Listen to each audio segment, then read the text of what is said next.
देखी माया माया लागे, देखी देखी माया माया लागे, वो देखी देखी माया माया लागे, देखी देखी माया माया लागे, वो देखी देखी माया माया लागे। कातर छोड़ा मादर बजाया जी, देखी देखी माया माया लागे।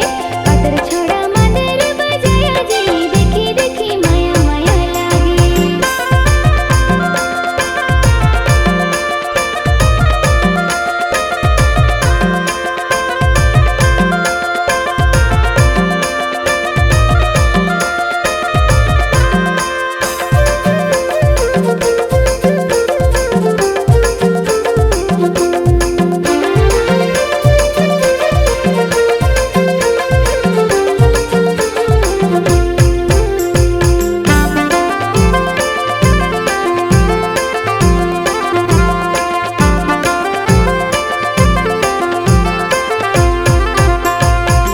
जन मोला दगा देवी करले विश्वास, नहीं छोड़ तोला रानी जियत भर साथ।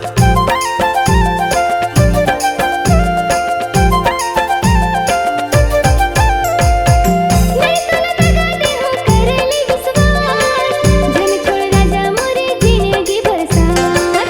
जन छोड़ राजा मोरे जिंदगी भर साथ। पातर गोरी कनी हालत काया जी, देखी देखी माया माया लागे, पातर गोरी कनी हालत काया जी, देखी देखी माया माया लागे, देखी देखी माया माया लागे, वो देखी देखी माया माया लागे, देखी देखी माया माया लागे, वो देखी देखी माया माया लागे।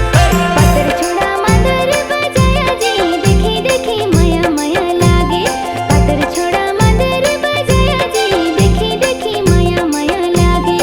पातर गोरी कनी हालत काया जी, देखी देखी माया माया लागे, पातर गोरी कनी हालत काया जी, देखी देखी माया माया लागे।